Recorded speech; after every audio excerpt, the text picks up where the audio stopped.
네, 반갑습니다. 전도사라고 임명이 되고 처음 설교 자리에 서게 되는데 조금 느낌이 다릅니다. 예, 다들 알고 계시는 것처럼 제가 좀 멘탈이 약하잖아요. 그리고 약간 좀 두려움도 부담감도 많이 느끼는 스타일이라서 정성민 집사는 아마 전도사가 돼도 그렇게 썩 좋아하진 않을 것 같다 라고 속으로 생각하실 것 같아요. 근데 실제로 그렇습니다. 전도사가 아닐 때 이 자리에 올랐을 때는 그래, 실수해도 괜찮고 아직 말씀을 잘 모르니까 나는 실수해도 상관이 없어.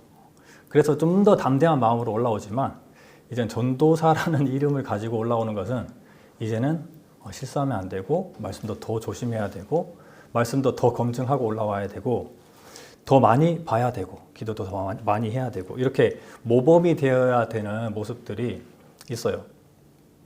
우리 하은이가 이제 학교를 가기 시작할 때 너는 이제 학교 가면 이렇게 잠투정을 부리거나 짜증내는 것은 안 돼. 아니면은 이제 하은이에게 이게 정해주는 몇 가지 규칙들이 있어요. 이제는 형이 됐으니까 이러한 것들은 용납할 수가 없어. 계단을 올라갈 때 안아줄 수 없어. 이제 너는 무게가 나가고 학생이니까 너 스스로 올라가. 이렇게 일들을 정해주게 돼요.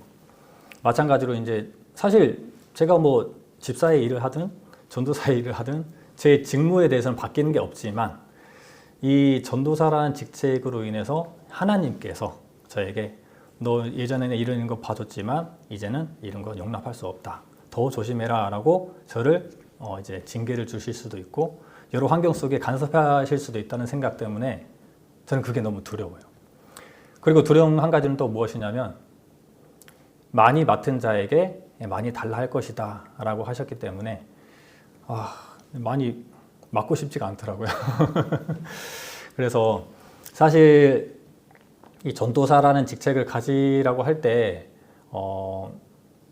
이 작은 교회이기도 하고 또 독립되어 있기 때문에 이제 뭐 총회에 속해 있거나 할 때 전도사보다는 부담이 이제 당연히 적겠죠. 그리고 명분이 너무 좋았어요. 세상 사람들이 이 교회 왔을 때 전도사가 말씀을 하지 않고 일반 성도가 말씀하고 있는 모양이 이해가 안 되고 몇몇 사람들이 용납이 안 된다 라고 하는 부분들을 해결하기 위해서 전도 집회를 위해서 설 때 전도사란 직책이 필요하다라고 해서 이제 거기에 대해서는 좀 맞는 말 같아서 가볍게 승인을 했습니다. 그동안 많이 미루고 있었어요. 전도사직을 하는 게 어떠냐. 2년 뒤에 하겠습니다. 그리고 또 2년이 지나서 전도사직을 이제 하는 게 어떠냐니까. 김명룡 형제님 오셨으니까 같이 하겠습니다. 그렇게 해서 이제 벌써 4년이 지난 것 같은데, 이번 주 주일에 전도사 임명식에 이제 플래카드 걸어놓고 임명패도 주시고 꽃다발도 근사한 걸 주시는 것을 보면서 부담감이 이제 확 오더라고요. 가볍다고만 생각했지만 생각보다 너무 무겁고 두렵고 좀 부담스럽기도 합니다. 아무리 작은 교회라 할지라도 아무리 내가 뭐 많은 사람들 앞에 서는 기회가 없다 할지라도 이 직책이나 직분이 더 주님 앞에서 책임을 물을 수 있는 직책과 직분이라는 것에 대해서 조금 이 두려운 마음들이 있어요. 저는 항상 예전부터 생각하는 것인데 지금 오늘 말씀을 해야 되는데 잠깐 이렇게 시간을 내서 이 전도사 이 직분에 대한 소감과 저의 이 마음 상태를 좀 말씀드리고 설교를 조금 이렇게 줄여서 진행을 하도록 하겠습니다. 길게는 안 합니다. 그렇게 드릴 말씀 많지는 않습니다. 저는 항상 이런 생각들을 많이 해요. 저는 그럴 만한 그릇이 아니고 배움도 짧고 가방끈도 짧고 그리고 아는 지식도 많지도 않고 그렇다고 성경을 많이 보거나 뭐 기도를 열심히 하거나 그런 삶도 막 보이지는 않습니다. 하지만 지난 날들을 돌아보니까 마치 저는 하나님께 막 즐거운 마음으로 동행하며 주님의 뜻을 따라서 가는 그런 모양들보다는 마치 저는 머리채를 잡혀 끌려가는 듯한 그런 느낌이 많아요. 때로는 좀 더 심하게 얘기하면 갈고리에 깨어서 끌고 가는 느낌이 들기도 합니다. 저는 전도사란 직책을 받을 때 또 그런 느낌이었어요. 어떻게든 끌려가고 있는 저희 모습이 상상되더라고요. 근데 예전에 이런 간증도 했었었는데 제 삶 가운데 가장 중요했던 기도의 순간들이 있어요. 낮아짐을 구하는 기도라는 것은 굉장히 위험하고도 두려움 가운데 해야 되는 기도다라고 드렸는데, 하지만 그 낮아짐을 위한 기도가 굉장히 중요하다라고 말씀을 드렸었어요. 왜냐하면 저도 그 기도를 해봤거든요. 군대 제대하고 이 삶을 보니까 이제 취직도 하고 보니까 너무 편안하고 좋은 거예요. 그런데 이 삶 때문에 제가 이제 뭔가 교회 가운데 느슨해지고 열심히 살 것 같지 않은 그런 느낌이 들어서 주님 앞에 기도드렸습니다. 제가 이렇게 밍밍하게 살 바에는 하나님의 나라와 의를 위해서, 또 하나님의 그 나라의 그 상급을 위해서 차라리 주님, 제가 올바른 길에 서지 않고 올바르게 살지 않으면 다리를 분질러서라도 주님의 삶 가운데, 주님의 그 교회 안에 올바른 길로 끌고 가 주십시오라고 기도를 하고 엄청 두렵게 떨었어요. 근데 아니나 다를까 다리가 부러진 것 그 이상으로, 그렇죠? 오른쪽 다리가 오진으로 수술해서 1년 동안 제대로 걷고 뛰지도 못하고 완전히 회복되는데 거의 10년은 걸린 것 같아요. 그만큼 다리의 불편을 한동안, 그게 오랫동안 가지고 있었던 모양을 생각하니까 그게 바로 내가 가졌던, 하나님 주셨던 선물이기도 하고 낮아짐을 위한 방법이었더라고요. 사람마다 다르겠지만 저 같은 경우는 좀 맞아야 정신을 차리는 그런 스타일인가 봐요. 그래서 그러한 삶들로 인해서 이렇게 여러분들 앞에 저 어릴 적 모습을 다 알잖아요. 열심히 살지 않고 그냥 평범하게 있었던 한 학생. 하지만 여러분 앞에 말씀할 수 있었던 이러한 모든 환경들이 그러한 낮아짐을 위한 기도와 또 많은 성도님들의 기도와 응원으로 이렇게 성장할 수 있었던 것 아닌가 생각이 듭니다. 그래서 주님 앞에 머리채가 잡혀가든 갈고리에 깨어가든 저 천국과 이 상급을 위해서 올바른 길이라면, 이 육신의 것들은 영원하지 않잖아요. 영원한 곳을 위해서 우리가 사는 것이 당연한 것인데 과감하게 그 낮아짐을 위한 기도도 한번 시도해 보시면 좋을 것 같고, 저 하늘의 것을 위해서 이 직분을 마땅히 받아들여야 되는 것이 맞다라는 생각이 들었습니다. 사실 오늘 이런 말도 안 하고 싶었어요. 왜냐하면 이러한 말들이 하나의 선포가 되고 하나의 다짐이 될 것 같아서 어떤 말도 어떻게 하기가 두렵더라고요. 하지만 다들 좀 이해해 주시길 바라는 것은, 여전히 집사 때, 형제 때의 정성민 형제가 여전히 있고 또 여전히 실수할 수 있다는 것을 좀 이해해 주시면 더 편안한 마음으로 이 직분을 수행할 수 있을 것 같습니다. 네, 아무튼 감사드리고 오늘은 이게 말씀을 시작해야 되겠죠. 고린도 전서를 볼 예정인데 아직 안 펴시셔도 됩니다. 지난 시간에 관한 것들을 좀 간단하게 좀 복습을 해드릴게요. 지난 시간에 우리는 바울이 데살로니가를 거쳐서 아덴 지역에 머물러서 아덴 지역에 사역을 한 것에 대해서 말씀을 드렸어요. 그 중에 가장 중요한 무대 아레오바고에서 했던 설교를 분석하면서 바울은 어떠한 방법으로 설교를 하였는가, 그 설교를 통해서 어떠한 성과가 있었는가, 그 설교가 어떠한 올바른 것인가에 관해서 봤습니다. 그런데 이 아레오바고에서 했던 설교가 그렇게 성공적이진 않았죠. 몇몇 사람 하나님의 말씀을 받아들이게 됩니다. 그리고 이 아덴에서의 사역을 짧게 마치고 어디로 가냐면 바로 오늘 배울 고린도 교회, 고린도 지역으로 가게 돼요. 그렇다고 해서 고린도 교회에 가서 고린도 전서를 쓴 건 아니죠. 왜냐하면 그 교회에서 쓸 리는 없습니다. 그 교회를 지나서 사역을 다 마치고 돌아가서 3차 전도 여행 때 에베소에 머물면서 고린도 전서를 쓰게 돼요. 왜냐하면 그때 고린도 교회에서 여러 편지들이 옵니다. 몇몇 사람들에게. 분열의 문제, 음란의 문제, 수많은 문제들을 가지고 바울이 그 편지들을 보고 저 교회에 편지를 해야 되겠다라고 해서 쓴 편지가 바로 이제 고린도 전서예요. 오늘은 고린도 교회에 대한 이 고린도 지역과 고린도 교회에 대한 배경은 생략을 할게요. 앞선 이 전도사 간증을 했기 때문에 이 배경에 관한 것은 다음 시간에 말씀드린 음란과 거룩에 관한 것들을 말씀드릴 때 훨씬 더 어울릴 것 같아요. 그 배경이. 그래서 오늘은 간단한 멤버들 지식과 그 간단한 배경 지식만 가지고 이 고린도 전서의 한 가지 문제를 한번 풀어보도록 하겠습니다. 먼저 선교 멤버 구성이 어떻게 되냐면은 사도행전 18장 19장에 보면은 이 고린도 교회 사역과 3차 선교여행 때 사역들에 대한 내용들이 나오게 되는데, 선교 때 주요 멤버는 바울은 아덴에서는 혼자 사역을 했지만 이제 고린도에서는 혼자 사역하지 않습니다. 왜냐하면 아덴에 갈 때 바울이 이제 실라와 디모데에게 빨리 내려와라 하고 갔잖아요. 그리고 그들이 고린도에서 이제 합류를 하게 돼요. 고린도 교회에서는 혼자 사역하는 것이 아니고 바울과 디모데, 실라 이들이 함께 사역을 하게 됩니다. 그리고 이 고린도 교회라고 하면은 주요 인물들인데 굉장히 중요한 인물, 오늘 말씀드려야 될 인물은 누구냐면 브리스길라와 아굴라라고 하는 부부도 나옵니다. 이들 부부는 로마 지역에 있다가 유대인들이 하도 말썽을 피우고 시끄럽게 하고 문제를 일으키니까 이 로마 지역에서 모든 유대인들은 다 나가라 해서 유대인들 추방령이 떨어지잖아요. 이 클라우디우스 황제 때. 이때 추방당해서 온 사람들이 이 브리스길라 아굴라가 고린도로 가게 됩니다. 이 고린도에서 바울을 만나서 복음을 더 깊게 알아가게 되는 거죠.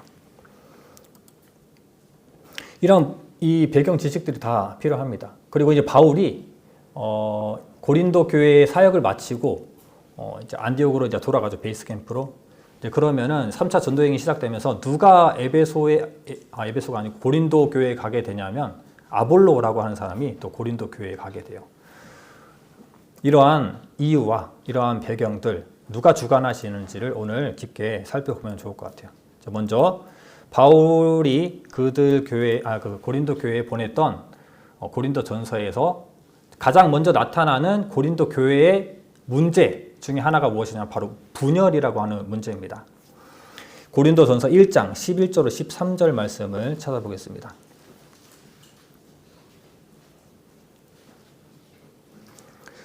고린도전서 1장 11절 13절 함께 읽겠습니다. 시작. 내 형제들아 근로의 지편으로서 너희에게 대한 말이 내게 들리니 곧 너희 가운데 분쟁이 있다는 것이라. 이는 다름 아니라 너희가 각각 이르되 나는 바울에게 나는 아볼로에게 나는 게바에게 난 그리스도에게 속한 자라 하는 것이니 그리스도께서 어찌 나뉘었느뇨. 바울이 너희를 위하여 십자가에 못 박혔으며 바울의 이름으로 너희가 세례를 받았느뇨. 그 문제들 중에 가장 먼저 언급되는 것이 그 교회에 나타난 분열의 문제예요. 근데 이 분열의 문제가 교역자 중심으로 바울의 편으로 한 무리 나가고 아니면 아볼로 무리로 한 무리 나가고 게바 그 리더들의 다툼이나 이런 문제로 나눠진 것이 절대 아닙니다. 오히려 그들은 아무것도 하지 않았지만 거기에 있는 이 고린도 교회 성도들이 누가 더 최고냐라고 하는 것으로 나눠지게 되는 겁니다. 누군가는 아볼로가 최고다. 누군가는 바울이 최고다. 누군가는 게바가 최고다. 게바는 베드로죠. 그러니까 이런 사람들을 보면서 아니다. 무엇보다 그리스도가 최고다라고 하는 사람들도 나온 거예요. 오히려 이것은 좀 교만한 것 같아요. 그죠? 근데 이 한 명 한 명 보면은 각자가 다 대단합니다. 여기서 언급된 세 사람이 있는데 아볼로는 당시 이제 언변이 상당히 좋고 학식이 풍부한 사람이에요. 바울 이후에 사역을 했던 사람입니다. 먼저는 바울이 그 고린도 교회에 복음을 전했어요. 그래서 바울이라고 하는 사람은 더 말할 것도 없죠. 그들에게 복음을 전했고 기초를 가르쳤던 사람입니다. 일단 베드로라고 하는 사람은 당시에는 굉장히 유명한 사람이죠. 왜냐하면 예수님과 함께 다녔던 그리고 예수님 아래서 직접 배웠던 그리고 사도들 중에서도 으뜸이 가는 그 베드로는 예수님을 직접 봤던 사람이기 때문에 훨씬 더 그 명성이 있고 권위가 있었던 거예요. 그러니까 그 교회에 오지 않아도 게바는 굉장히 위대한 사람이었습니다. 그래서 누가 최고냐라고 하는 것으로 인해서 그들이 나눠지게 되고 분열되게 되는 것에 대해서 바울이 그러한 모양을 보고 처방을 내리게 되는 것이 1장부터 4장까지의 내용입니다. 1장부터 4장에는 다양한 내용들이 있지만 간단하게 이해할 수 있는 부분들로 해서 이 바울이 내리는 처방을 좀 쉽게 우리가 좀 찾아보려고 합니다. 먼저 바울이 얘기하는 것은 무엇이냐면 첫 번째, 바울은 예수 그리스도의 십자가만 전한다는 것을 말해요. 이게 무슨 처방일까 싶기도 하지만 보면은 이게 바로 바울이 맡은 역할이다라고 얘기하고 있는 겁니다. 바울은 고린도 사역 전에 뭘 겪었냐면 아덴에서의 사역을 겪었잖아요. 근데 아덴은 철학이 풍부하고 지식인들이 많고 학자들이 많고 그리고 막 논쟁하기를 좋아하는 그런 사람들이 많았던 곳이에요. 근데 그들 앞에서 이 설교를 할 때 그들에게 문화에 맞는 철학을 인용하고 수많은 지식들을 인용해서 그들로 하여금 이해할 수 있고 공감할 수 있는 많은 접촉점과 연결점들의 포인트를 잡아서 명설교를 했음에도 불구하고 믿지 않죠. 몇몇 사람만 믿었다라고 되어 있습니다. 그런데 그 일들이 계속 진행돼요. 고린도 지역에 와서도 그들에게 회당에서 유대인들에게 설교를 하는데 많은 사람들이 예수님의 복음을 듣지 않고 오히려 그들을 대적하고 회방하게 되는 일이 있게 됩니다. 그러면 뭔가 이 마케도니아 지방으로 가라라고 해서 갔을 때 굉장히 이 복음이 풍성하게 전파되고 또 여러 하나님의 능력과 임재를 맛보면서 힘을 얻었을 텐데 아덴부터는 뭔가 좀 힘 빠지고 또 고린도 와보니까 또 변하는 게 없고 오히려 성과가 많이 나지 않아요. 이런 상황이라면 교역자, 사역자라고 하면은 굉장히 뭔가 두렵고 뭔가 좀 때로는 고민이 많이 될 거예요. 내 설교가 문제가 있나? 내가 그들에게 선포하는 이 복음에 대해서 조금 다른 방법을 써야 하나? 구조적인 변경을 해야 되나?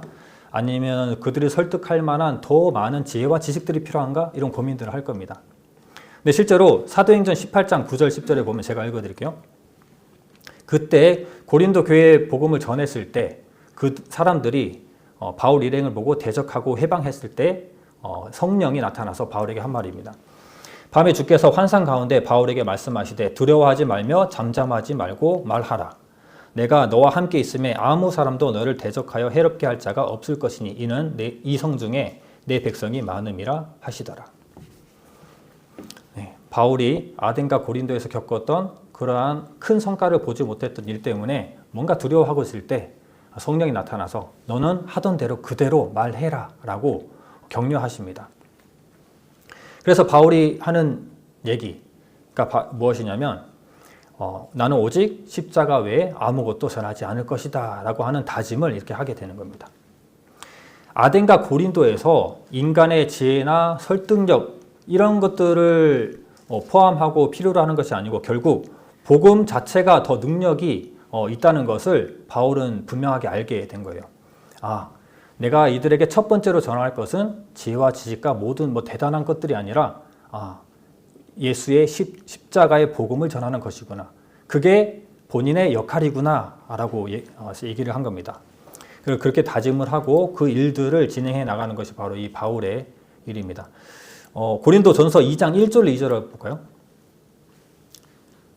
고린도전서 2장 1절로 2절 함께 읽겠습니다. 시작. 형제들아 내가 너희에게 나아가 하나님의 증거를 전할 때에 말과 지혜의 아름다운 것으로 아니하나니 내가 너희 중에서 예수 그리스도와 그의 십자가에 못 박힌 것 외에는 아무것도 알지 아니하기로 작정하였습니다. 이 말을 왜 하고 있냐면 이것이 여러 교역자, 그들이 비교했던 아볼로, 게바, 바울 이런 여러 교역자들 중에 바울은 이게 내가 할 일이다. 내가 여러분들에게 복음을 전하고 기초적인 예수의 십자가를 정하는 것은 그게 여러분의 순서에 전해져야 할 말씀이고 그게 바로 내 역할이다 라고 변증하고 있는 겁니다. 그러면서 이제 그들의 신앙의 수준을 지적하는 게 이제 두 번째예요. 3장 2절 말씀 한번 보겠습니다. 고린도전서 3장 2절 말씀 함께 읽겠습니다. 시작. 내가 너희를 저주로 먹이고 밥으로 아니하였노니 이는 너희가 감당치 못하였음이거니와 지금도 못하리라. 그들의 신앙 수준을 아주 적절하게 지적하고 있는 겁니다. 그들의 신앙과 그 믿음의 수준은 육신의 몸의 성장으로 비교를 하면은 밥도 아니고 죽도 아니고 젖먹이 가정 속에 있는 수준이라고 말하고 있는 거예요. 그래서 바울이 그들에게 먹였던 것은 저제 단계의 것들을 전했던 것이지 내가 밥을 너희들에게 줄 밥이 없어서 밥을 전하지 않은 게 아니다. 너희들은 저제 단계에 있기 때문에 기초가 되고 기본이 되는 예수 그리스도의 십자가를 전한 것이고 그게 바로 내 역할이다 라고 얘기하고 있는 거죠. 그래서 바울이 그들에게 먹인 것은 저제 단계, 가장 첫 번째 단계에 있는 것을 먹였던 겁니다. 왜냐하면 밥을 먹을 단계가 아니었어요. 그렇죠? 아이가 처음부터 태어나자마자 밥에 삼겹살 구워서 먹는 건 아니잖아요. 밥을 먹어야 또 그 다음에 또 고기도 먹을 수 있고 여러 또 야채들도 먹을 수 있는 겁니다. 그런데 이 아이가 성장하기 위해서는 먼저 밥 전에는 죽도 먹어야 되고 죽 전에는 젖을 먹어야 돼요. 그래서 바울이 전한 이 기초적인 복음이 바로 저제 역할을 하고 있다라고 변증하는 겁니다.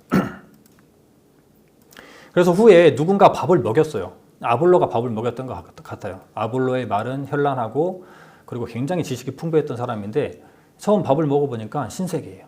또 아이들 이제 다들 키운 지 오래되셔가지고 잊으셨을 텐데 이 과일 처음 먹일 때 난리 납니다, 진짜. 이 눈이 엄청 커지면서 이 맛을 표정으로 다 이렇게 나타내요.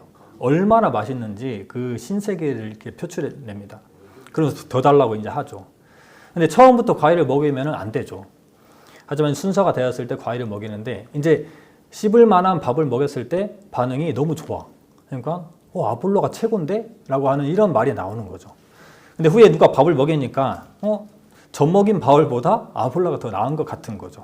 그렇다고 젖 먹인 사람이 낮은 자고 밥 먹인 사람이 높은 자인가? 그게 아니라는 거죠. 각자의 역할이 있다라고 얘기하고 있는 겁니다. 고린도전서 3장 5절 말씀을 읽어보겠습니다. 그런즉 아볼로는 무엇이며 바울은 무엇이뇨? 저희는 주께서 각각 주신 대로 너희로 하여금 믿게 한 사역자들이니라.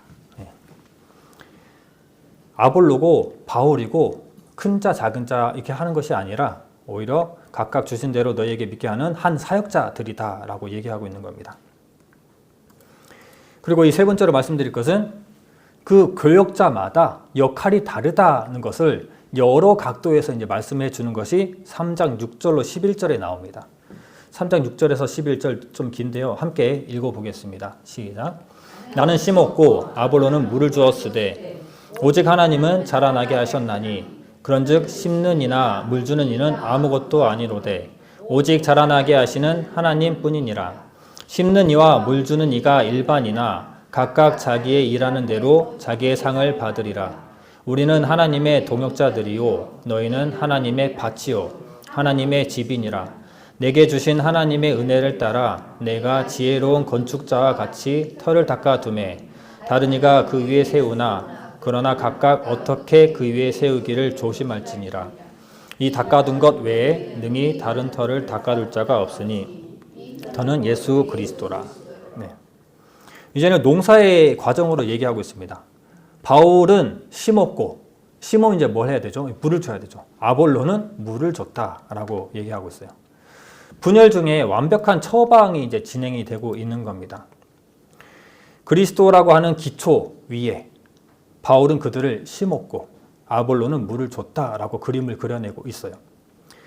단계와 순서의 문제이지 나도 할 수 있고 너도 할 수 있다 이런 것을 말한다기보다 교역자, 사역자들은 각각의 역할과 전문성들이 다릅니다. 좀 특화되어 있어요. 그래서 모두가 다 필요한 존재들이다라고 하는 겁니다. 각자의 순서에 맞게 자기 전문화에 따라서 적절한 공급을 하는 존재들이라는 거죠. 그러므로 모두가 필요한 존재들인데 이 모든 건축을, 농사를, 또 성장을 계획하고 진행하시는 분이 누구다? 바로 하나님이라는 거죠. 자기들은 단순히 일꾼일 뿐이다. 오히려 더 중요한 것은 하나님이라는 거죠. 이 모든 것들을 공급하고 계획하고 적절한 위치에 배치해서 올바른 말씀들이 그 교회에 필요에 따라서 전해질 수 있도록 계획하시는 분은 하나님이라고 하는 거예요. 그래서 이 교역자라고 하는 것은 단순히 일꾼이다. 그리고 성장이 가장 필요한 것은 하나님이고 교역자들은 단지 그 말을 전하는 일꾼일 뿐이다 라고 말하고 있는 거죠. 그래서 네 번째, 교역자는 그리스도의 일꾼이다 라고 얘기하고 있는 겁니다. 4장 1절을 함께 읽어보겠습니다. 시작. 사람이 마땅히 우리를 그리스도의 일꾼이요 하나님의 빔을 맡은 자로 여길지어다. 네, 4장 1절의 내용에 이 결론이 들어가게 됩니다. 3장의 결론이 들어가게 돼요. 보면은 결론이 아니다, 새로운 장의 시작이다라고 하실 수 있는데 1절을 원어 뜻으로 풀어보면 이와 같이라는 시작을 하게 됩니다. 그렇기 때문에 3장의 이 분열의 문제들을 다룬 이 내용에서 결론을 내고 있는 것은 그 사역자들은 그리스도의 일꾼이다라고 얘기하고 있는 거죠. 서로 부족한 것이 아니고 서로의 역할이 다를 뿐 그리스도의 복음을 전하는 하나님의 일꾼이라고 하는 겁니다. 교회 안에는 다양한 사람들이 존재합니다. 왜냐하면 다양한 일을 해야 하기 때문이에요. 로마서 설교 때 말씀을 들었던 것 같은데 교회에 누구의 은사가 크냐 이런 내용들로 서로 또 이야기가 되는 것들이 있어요. 말씀을 하는 사람의 은사가 크냐, 기도하는 은사가 크냐, 아니면 사람들을 교육하는 은사가 크냐, 밥하는 은사가 크냐, 전도하는 은사가 크냐, 뭐 다양한 은사들이 있습니다. 그런데 그 은사들을 가지고 누가 최고냐라고 할 수가 없는 거예요. 왜냐하면 사람은 다 다르기 때문이고, 그 다 다르기 때문도 첫 번째 이유지만 두 번째 이유는 세상이 다르기 때문이에요. 세상에 수많은 다름과 다양성이 있기 때문에 교회 안에는 그 다름과 다양성에 대응할 만한 수많은 다양성이 필요한 거예요. 교회 안에는 다 한 뜻과 한 마음의 한 은사를 가지고 있다면 그 교회는 굴러가지 않습니다. 누군가는 왼쪽으로 갔을 때 왼쪽 팔이 움직이면 오른쪽 팔은 뒤로 가잖아요. 그 몸의 균형을 위해서. 그런 것처럼 다른 의견을 제시할 때도 있고 생각이 다를 때도 있고 뭐 여러 가지 교회 일들을 보면은 뭐 헌금에 대해서도 아니면은 뭐 성도 돕는 방법에 대해서도 다양한 의견들이 다 다양하게 나옵니다. 근데 다 일리가 있어요. 그런 것처럼 각자 살아온 문화들이 다르고 한 가족에서 태어난 한 형제라고 할지라도 살아온 문화와 만났던 친구들과 접했던 이 환경들이 다 다르기 때문에 다 각기 다른 기준들과 문화들을 가지고 있습니다. 하지만 그 기준들과 문화들, 경험들, 이러한 것들을 토대로 세상에 나가서 그 다양성 앞에 하나님의 복음을 전할 수 있는 하나의 도구가 될 수 있다는 거죠. 마찬가지입니다. 성도들뿐만 아니고 교역자들도 마찬가지예요. 교역자들은 완벽한 사람들이 아니잖아요. 교역자라고 해서 모든 분야에서 다 철저하게 이 월등함을 가진 사람들은 아닙니다. 구약에 뛰어나고 신약에 뛰어나고 조직 신학에 뛰어나고 돌봄에 뛰어나고 뭐 그리고 세상 지식에도 뛰어나고 운동도 잘해야 되고 건강해야 되고 그렇지 않습니다. 이 사역자, 교역자라고 하면은 각자 자기가 맡은 전문성들이 달라요. 관심 있는 것들이 다르고. 그렇기 때문에 그 다양성을 그 사역자들도 가진다. 그래서 각자의 역할들이 다른 일꾼이라고 하는 겁니다. 이것은 뒤에 다시 또 말씀을 드릴 거고, 그래서 교역자도 마찬가지로 하나님의 일꾼으로 각자의 역할이 부여되어 있고 모두가 다 쓸모없는 자가 아니고 모두가 다 필요하다, 필요 있는 존재들이다라는 것을 계속 거듭해서 말하고 있습니다. 그렇다면 여기서 말하고 있는 사역자, 교역자는 어떤 사람들일까? 먼저는 하나님께 의존된 사람들이다라고 얘기하고 있어요. 여기 보면 아까 씻는 이나 물 주는 이 외에는 아무것도 아니로되 잘하게 하시는 이는 하나님이시라. 그 일꾼도 주인을 의지하잖아요. 주인의 명령을 따르고 하나님을 의존하는 존재라는 것을 말해주고 있습니다. 고린도 후서에 보면 오직 모든 일에 하나님의 일꾼으로 자천하여 많이 견디는 것과 환난과 궁핍과 고난과 라는 내용이 있습니다. 고린도전서 4장에도 그렇고 이 고린도 후서 6장의 내용도 그렇고 무슨 말을 하고 있냐면은 바울이 사도된 것을 변증하고 있는 겁니다. 내가 사도다. 그런데 사도된 것을 변증하고 있는데 갈라디아에서도 그랬지만 내가 베드로와 함께 지냈고 그들과 함께 시간을 보냈고 그 사도들에게 인정받았고 그리고 내 스펙이 이렇고 이렇게 배웠고 뭐 내가 이만큼 높아질 만한 사도 될 만한 사람이다라는 것을 드러냈습니까? 그렇지 않았죠. 오히려 이 고린도 전서 후서에 보면은 오히려 고난받고 핍박받고 환난받은 것을 그들에게 드러내면서 이래서 내가 사도다라고 얘기하는 거예요. 세상 사람이라면 절대 이해하지 못합니다. 세상 사람이라면 그 세상의 명예와 그 직분을 위해서 자기의 스펙과 나왔던 대학, 가진 재산, 내가 이끌었던 이러한 단체 이런 것들의 스펙을 내세우지만 여기에 사도라고 하는 직분은 자신의 고난과 자신의 환난과 핍박을 내세웁니다. 또 반대로 얘기하면 사역자는 그런 길입니다. 사역자는 결국 절대 형통하고 부유하고 잘 되는 길이라기보다 가시밭길, 고난의 길 이런 내용들이 고린도전서 1장에도 나오고 4장에도 나오고 곳곳에 나옵니다. 그렇기 때문에 제가 받은 이 직분도 이제 이렇게 그 길을 가리라 안 가리라 뭐 보장할 수 없지만 어찌됐건 직분이 더 주님 앞에 쓰이는 직분이라면은 그렇게 말하면 좀 안 되겠죠. 뭔가 부담을 가지고 무게를 가지는 직분이라면은 주님께서는 더 이런 모습들을 요구하실 수도 있다라는 생각들이 들어서 더 두려운 것들이 있는 겁니다. 그래서 학벌이나 업적을 자랑하지 않고 자신의 그 고난받음과 이러한 일들로 권위를 내세우고 있는 것이죠. 그래서 하나님의 일꾼은 얼마나 높아졌는가가 아니라 복음을 위해서 얼마나 견디고 충성했는가에서 나타나는 거예요. 이게 바로 4장에 잘 나와 있습니다. 사도직이나 교육자의 직은 높임받는 자리의 직이 아니라 고난받는 하나님의 종의 자리이고 고난받는 자리임을 말해주고 있어요. 그리고 사람의 기준으로 누군가를 높이는 일, 이것은 잘못된다는 것을 동시에 또 지적해주고 있는 내용들이 되겠죠. 그렇다고 해서 이 사역자들은 오직 하나님만 의존하느냐? 그게 아닙니다. 또 두 번째로 말씀드릴 것은 사역자들은, 교육자들은 서로를 의존합니다. 나는 심었고 아볼로는 물을 주었을 때. 바울이 이 편지를 받았을 때 아볼로가 미웠을까요? 아니요, 그렇지 않았습니다. 뭔가 시기가 나고 그랬을지도 모르겠지만 그것은 세상 사람들의 생각이고 이건 절대 그렇지 않아요. 바울은 아볼로를 의존하고 아볼로는 바울을 의존합니다. 왜냐하면 심는 이가 있어야 물을 줄 수가 있고 또 물을 주는 이가 또 심는 일 때문에 또 필요한 거잖아요. 바울의 사역은 이 아볼로에 의해서 다듬어지고 완성되어 갑니다. 그리고 아볼로는 바울의 기초와 기반 없이는 또 그 말씀이 제대로 선포되기가 힘든 것들이에요. 그래서 서로가 서로의 사역을 함께 만들어가는 더욱더 좋은 결실을 위해서 완성시켜가는 사역이 되는 거죠. 어우러지는. 그래서 교육자들은 서로가 서로에게 의존되어 있는 상태라는 것을 보여줍니다. 이제 교육자, 사역자를 제외하고 우리 교회 기준에서 봤을 때 설교자들이라고 좀 예시를 들어보면 많은 설교자들이 공감하는 것들이 있습니다. 설교를 준비하고 설교를 듣고 할 때 공감되고 이어지는 것들이 있어요. 누군가 설명을 했지만 다음에 내 말씀과 이어질 때가 있고 동시에 누군가 설명하지 못한 부분을 나만의 색깔로 다르게 또 설명을 하는 경우들도 있습니다.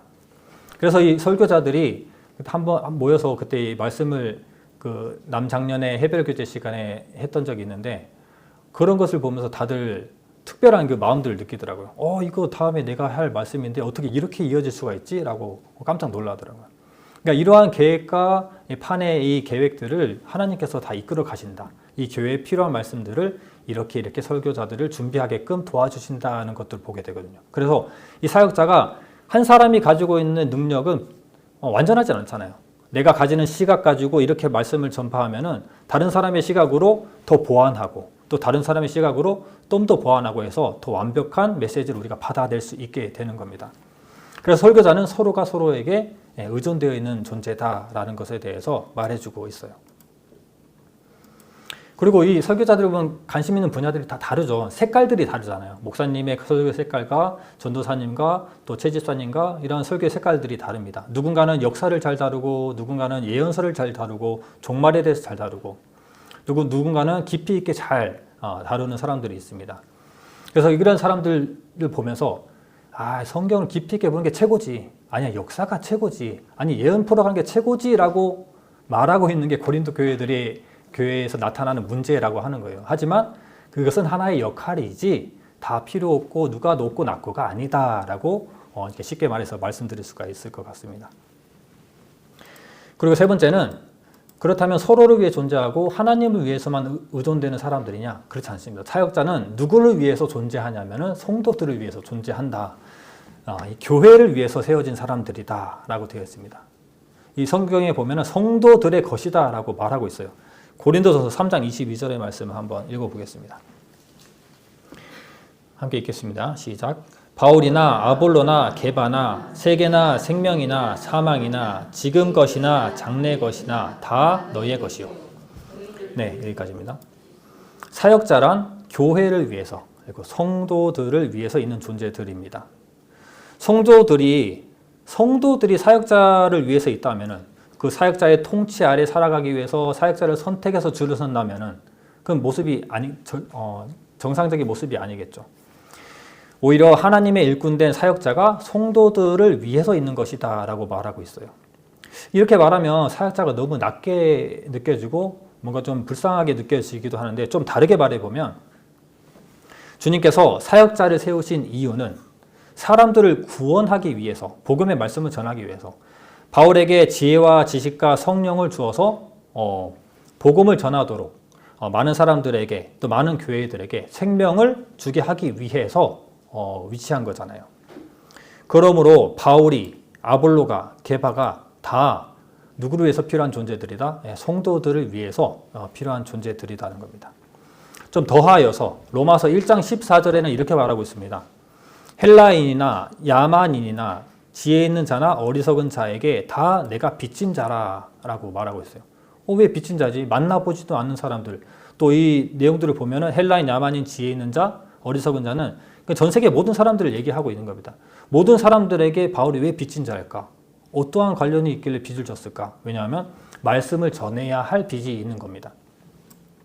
바울은 구원받고 끝난 것이 아니죠. 오히려 주님께 부르심을 받아서 그리고 보내심을 받았습니다. 그래서 헬라인, 야만인, 지혜자, 우매자 이런 사람들에게 복음을 전해야 되고 그 복음을 그 사람들에게 전하고 연결해야 되는 통로의 역할을 하게 되는 것인데 그 부분에 있어서 본인은 빚진 자다라고 얘기하고 있는 거예요. 그 시점에서 오직 주님의 일꾼이라고 하는 겁니다. 이것은 사역자들에게만 해당되는 것은 아닙니다. 우리 모두가 다 해당이 되는 거예요. 예수 그리스도가 정말 살아계시고 그 복음이 받아지고 정말 하나님이 살아계심을 안다면은 이거 전해야 되잖아요. 하지만 나만 알고 그냥 머물러 있는 것보다 있는 것은 아니라 하나님께서 우리에게 주신 사명, 전하라. 예수 그리스도를 전하라라고 하셨잖아요. 그래서 우리를 부르셨고 보내셨습니다. 사역자만 그런 게 아니라 우리 모든 사람들이 그렇게 하셨습니다. 그렇기 때문에 우리도 이 부분에 대해서 많은 사람들에게 또 빚진 자의 역할을 또 감당하고 살아가야 됩니다. 그래서 사역자들에게만 해당되는 것이 아니라 우리 모두에게 해당된다.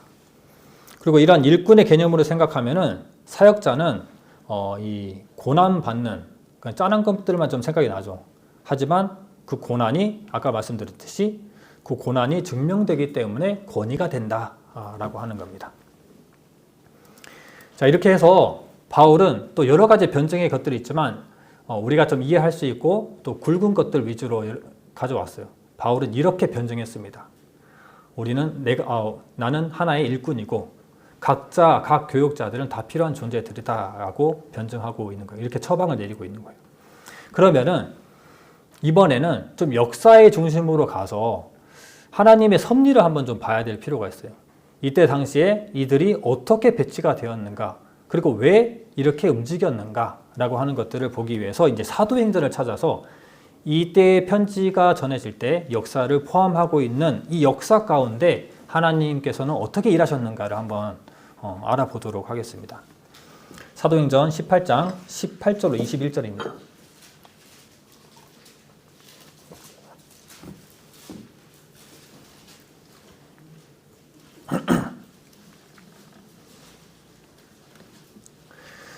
사도행전 18장 18절로 21절 말씀을 함께 읽어보겠습니다. 시작. 바울은 더 여러 날 유하다가 형제들을 작별하고 배 타고 수리아로 떠나갈새 브리스길라와 아굴라도 함께하더라. 바울이 일찍 서원이 있으므로 갱기라에서 머리를 깎았더라. 에베소에 와서 저희를 거기 머물러 두고 자기는 회당에 들어가서 유대인들과 변론하니 여러 사람이 더 오래 있기를 청하되 허락하지 아니하고 가로되 만일 하나님의 뜻이면 너희에게 돌아오리라 하고 배를 타고 에베소를 떠나. 네. 고린도 사역이 끝나고 공식적으로 끝나고 2차 전도 여행이 공식적으로 끝납니다. 네, 그 이후에 바로 안디옥으로 가는 건 아니에요. 왜냐하면 바울은 에베소에 가고 싶었나 봐요. 그래서 서원한 것이 있어서 갱그라에 가서 머리를 자르고 그리고 에베소에 잠시 들으게 됩니다. 그래서 에베소에 머무르지 않아요. 왜냐하면 그들이 이제 바울의 말씀을 듣고 좀 남아서 좀 더 말씀을 선포해주고 함께 있다가 가시오라고 하니까 하나님께서 허락하면 오겠다라고 얘기하고 떠나게 됩니다. 그래서 이 바울이 이제 안디옥이라고 하는 게 베이스 캠프죠. 2차 선교 여행이 끝나고 안디옥으로 돌아가서 돌아가기 전에 에베소에 잠시 들리게 되는데 그곳에서 복음을 전하게 되는 거예요. 근데 그곳에 혼자 간 게 아니죠. 누구를 데려갔냐면 브리스길라와 아굴라를 데려갑니다. 함께 가게 돼요. 근데 이게 굉장히 중요한 포인트입니다. 왜 굳이 브리스길라와 아굴라가 갔을까? 누가 가자 했을까? 이런 것들도 궁금한데 이 이야기 브리스길라와 아굴라를 데려가서 에베소에 브리스길라 아굴라를 남겨두고 본인은 그 안디옥으로 돌아갔다가 후에 이제 3차 전도 여행 때 와서 다시 에베소에서 브리스길라 아굴라를 만나게 돼요. 자, 그렇다면은 브리스길라와 아굴라가 지금 에베소에 남아있는 상황이죠. 자, 이것을 기억하시고 그 뒤에 내용을 보면 이제 아볼로라고 하는 사람이 등장하게 돼요. 자, 24절로 26절, 18장 24절로 26절을 읽어보겠습니다. 시작. 알렉산드리아에서 난 아볼로라 하는 유대인이 에베소에 이르니 이 사람은 학문이 많고 성경에 능한 자라. 그가 일찍 주의 도를 배워 열심으로 예수에 관한 것을 자세히 말하며 가르치나 요한의 세례만 알 따름이라. 그가 회당에서 담대히 말하기를 시작하거늘 브리스길라와 아굴라가 듣고 데려다가 하나님의 도를 더 자세히 풀어 이르더라. 네. 아볼로를 먼저 좀 설명해야 될 것 같아요. 아볼로는 알렉산드리아 출신 유대인입니다. 앞에 붙은 칭호라고 해야 되나? 지역의 위치가 그렇게 대단한 건가 싶지만, 당시 알렉산드리아 출신 유대인이라고 하면 굉장히 위대한 거예요. 알렉산드리아가 어디냐면, 이집트의 수도입니다. 당시에. 이집트의 수도. 알렉산더 대왕이 이제 제국주의를 일으키면서 점령해 나가다가 이집트를 점령하고 그곳에 세운 도시가 알렉산드리아라고 하는 도시예요.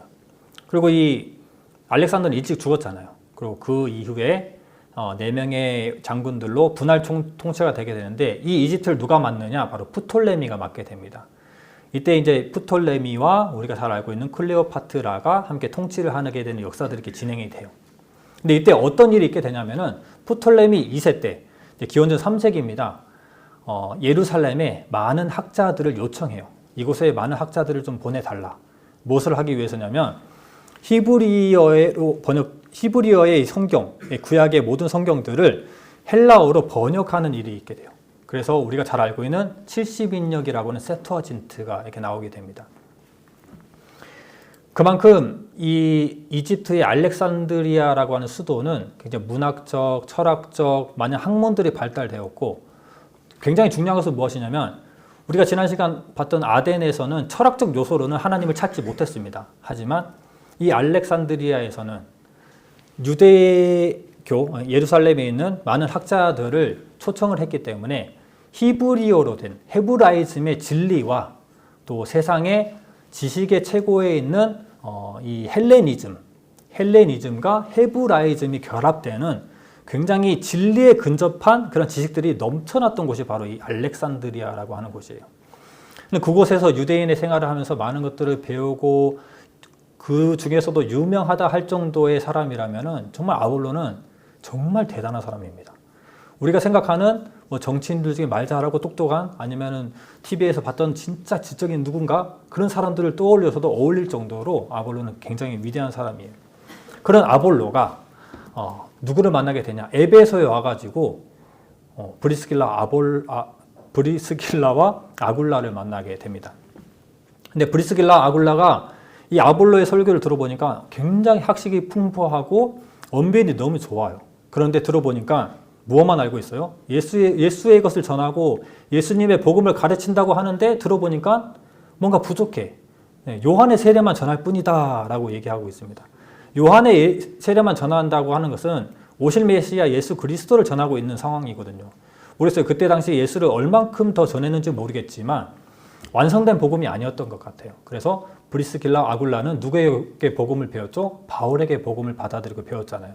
고린도 교회에서 오랫동안 같이 있다가 나왔으니까 브리스길라 아굴라는 성품도 좋지만 말씀에도 이렇게 능한 사람들입니다. 그 사람들이 아볼로를 데려다가 당신에게 부족한 이것들을 우리가 알려줄 테니까 들으시오 라고 했을 때 아볼로는 그것을 받아들입니다.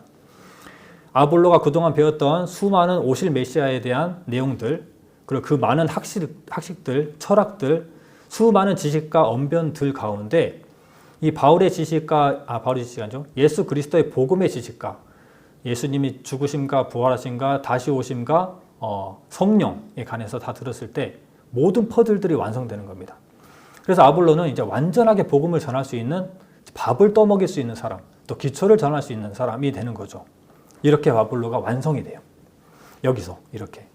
근데 이렇게 우연히 그런 건 아니죠. 아볼로와 또 브리스길라 아굴라를 만나야 되고, 또 브리스길라 아굴라는 또 바울을 만났어야 됐고, 이러한 이 퍼즐들이 다 이렇게 맞아져야 됩니다. 그래서 여기서 아볼로를 소개하는데 알렉산드리아 출신이자 성경에 능통한 자라고 소개하고 있어요. 그런데 주의 도를 아는 사람이지만 요한의 세례밖에 몰랐다라고 얘기하고 있습니다. 아무튼 이렇게 무장된 아볼로는 어떠한 부분에서 좀 뛰어났냐면 유대인의 말을 이겼다라는 구절이 있습니다. 18장 27절로 28절을 보겠습니다. 함께 읽어보겠습니다. 시작. 아볼로가 아가야로 건너가고자 하니 형제들이 저를 장려하며 제자들에게 편지하여 영접하라 하였더니 저가 감에 은혜로 말미암아 믿은 자들에게 주니 이는 성경으로서 예수는 그리스도라고 증거하여 공중 앞에서 유력하게 유대인의 말을 이기밀러라. 네. 이런 아볼로가 이제 에베소에서 사역을 잠시 하고, 그리고 이제 어디로 가냐면 아가야로 갔다라고 되어 있어요. 아가야는 어디냐면은 이 지금의 튀르키예 서부 쪽이 바로 이제 지금 그리스 지역이거든요. 그 그리스 지역의 북부의 넓은 구간이 바울에게 가라고 했던 유럽의 위치입니다. 마케도니아로 가라라고 했던 그 땅이에요. 이 마케도니아 아래쪽에 이 큰 땅이 바로 이 아가야 지방입니다. 그 아가야 지방에 뭐가 있냐면은 아덴과 고린도가 있는 거예요. 그래서 이후의 내용을 보면은 아볼로는 어디를 가냐? 고린도로 가게 됩니다. 바울이 젖을 줬던 그 고린도에 이제 밥을 주러 아볼로가 가게 되는 거예요. 그런데 아볼로가 어디에 특화된 사람이냐 하면은 아볼로는 유대인의 말을 이긴다라고 하는 표현이 있습니다. 당시 회당 중심의 이 설교에서는 정말 중요한 것은 유대인들에게 얼마나 복음을 잘 전하냐가 굉장히 중요하잖아요. 근데 바울이 전한 복음을 유대인들이 받아들이지 않고 오히려 대적하고 해방하는 것들을 봤는데, 이 아볼로의 언변은 너무 좋고 학식이 많기 때문에 유대인의 말을 이긴다라고 하고 있습니다. 그만큼 바울이 못다 이룬 것을 아볼로가 뒤에 가서 포함해서 많은 내용들을 포함해서 그 유대인들에게 변증할 수 있는 능력이 있었던 겁니다. 그래서 이 아볼로가 그 수많은 완성된 복음과 변증의 학문과 수사학과 이런 모든 것들을 들고 고린도로 가서 고린도 교회에서 복음을 전한다라고 하는 거예요. 그래서 즉 아볼로의 역할은 바울의 역할과 다르다는 것을 말해주고, 아볼로를 통해서 성경을 더 깊게 알 수 있게 되고 더 많은 유대인들이 복음을 받아들일 수 있는 그런 환경이 만들어지게 됩니다. 그렇다면 바울과 아볼로를 비교해 보면 둘은 둘 다 예수 그리스도를 전하는 뚜렷한 목적이 있는 사람들입니다. 하지만 서로 특화된 능력이 다르죠. 바울은 복음에 기초한 사역을 했다면 이제는 아볼로는 변증의 능력을 가지고 유대인들에게 논리적으로 접근할 수 있고 가르칠 수 있었던 능력이 있습니다. 이것을 성경을 더 깊게 알아갈 수 있고 보충해 줄 수 있는 역할을 했던 거죠. 또 반복되네요. 근데 고로 바울이 심었다면 아볼로는 물을 주었다라고 하는 표현이 굉장히 적절한 겁니다. 그렇죠. 자, 그리고 사도행전 16장, 이것은 제가 읽어드릴게요. 16장 6절, 7절 예전에 말씀드렸던 부분인데, 성령이 아시아에서 말씀을 전하지 못하게 하시거늘 부르기아와 갈라디아 땅으로 다녀가 무시아 앞에 이르러 비두니아로 가고자 에스대 예수의 영이 허락지 아니하는지라.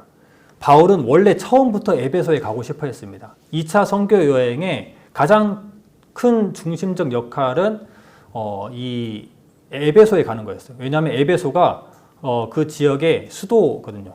아까 설명을 잘못한 것 같아요. 아가야 지방, 맞네요. 그렇죠. 그쪽을 제가 튀르키예라고 설명했네요. 그죠? 그리스 지역이죠. 바울은, 다시 말씀드릴게요. 바울은 이 처음에 아시아 지역이 튀르키예 지역입니다. 지금의 튀르키예 서부 지역. 아시아 지역의 선교를 목적으로 갔는데, 그가 최종적으로 가고 싶었던 곳은 그곳의 수도 에베소에 가고 싶었던 거예요. 그런데 그 방향이 에베소로 향할 때 누가 맡게 되죠? 16장 6절 7절에 보면 성령이 그 길을 맡게 됩니다.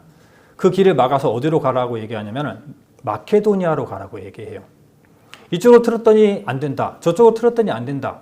그래서 환상 가운데 나와서 마케도니아로 가라라고 얘기하게 되는 거죠. 근데 결국 그때 가나 지금 가나 에베소에 가게 됩니다. 하지만 하나님의 계획상 타이밍이 아니었던 거예요. 그때 에베소를 갔다면 디모데도 못 만났을 것이고 그리고 브리스길라 아굴라도 못 만났을 것이고 또 아볼로가 브리스길라와 아굴라를 못 만났을 것이고 복음을 제대로 받아들이지도 배우지도 못했을 거예요. 이런 모든 순서와 계획과 역사를 모두 종합해서 이끌고 있고 판을 다 이렇게 좌지우지하고 있는 분은 하나님이시기 때문에 하나님께서 아직은 때가 아니다. 먼저는 마케도니아로 가라.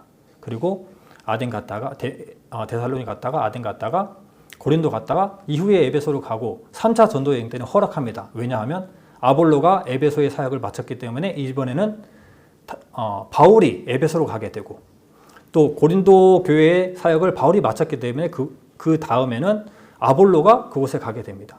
각자의 역할이 다르기 때문에 그 계획상 역할을 바꿔서 하나님이 일을 하게 되는 거예요. 각각 교회에서. 그러니까 이러한 계획들을 누가 행하셨냐? 하나님께서 행하신다라고 하는 겁니다. 이것이 19장 1절로 2절에 나옵니다. 함께 읽어보겠습니다. 19장 1절로 2절. 함께 읽겠습니다. 시작. 아볼로가 고린도에 있을 때 바울이 윗지방으로 다녀 에베소에 와서 어떤 제자들을 만나 가로되 너희가 믿을 때 성령으로 받았느냐? 가로되 아니라 우리가 성령이 있음도 듣지 못하였노라. 네. 아볼로가 에베소에 있다가 이제 고린도로 가고 나서 또 에베소는 바울의 복음, 바울의 그 기초적인 복음과 바울의 특화된 그 복음을 전하지 않았잖아요. 그래서 그 에베소에 가서 또 바울의 것을 또 전하게 되는 겁니다. 또 교차 사역을 이렇게 이루고 있는 거죠. 그래서 이 아볼로가 고린도에 있을 때 바울은 에베소 와서 심고 물을 주었고 또 그것이 사역하고 복음 전파하는 데 큰 도움이 됩니다. 바울은 이 에베소에서 3차 전도 여행이 한 6년 정도 되는데 그 가운데 한 3년을 에베소에서 이렇게 일하게 되거든요. 이 3차 전도 여행을 에베소의 사역이라고 봐도 과언이 아닐 정도로 에베소에서 많은 복음을 가르치고 사역을 하게 됩니다. 그렇다면 브리스길라 아굴라는 뭘 하느냐? 이제 돌아갑니다. 로마로. 브리스길라 아굴라는 그 클라우디스 칙령으로 잠시 고린도에 와서 바울을 만나서 복음을 배우고 그리고 아굴라에게 복음을 가르치고 그리고 클라우디스 칙령이 한 5년 정도에 끝나거든요. 다시 로마로 가서 로마 교회에서 또 올바른 복음을 전하고 가르치고 공유하게 되는 역할을 하게 돼요. 대단하죠. 이러한 그림을 하나님께서 그리고 각자 위치에 맞게.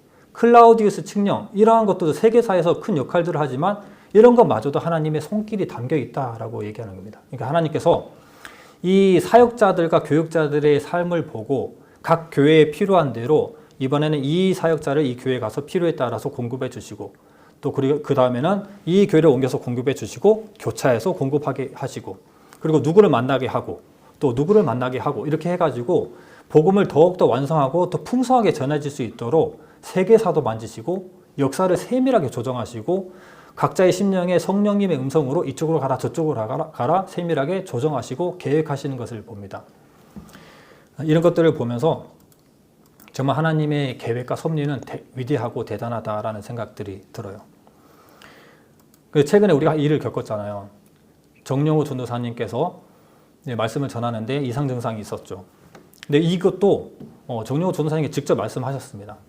사실 많은 스트레스로 나타난 증상이었는데 검사를 해보니까 뇌경색의 초기 증상이 발견되어서 뇌경색이라고 하는 것은 이 골든타임이 있거든요. 이 골든타임 내에 가지 않으면 사람이 상황에 따라서 천차만별로 달라집니다.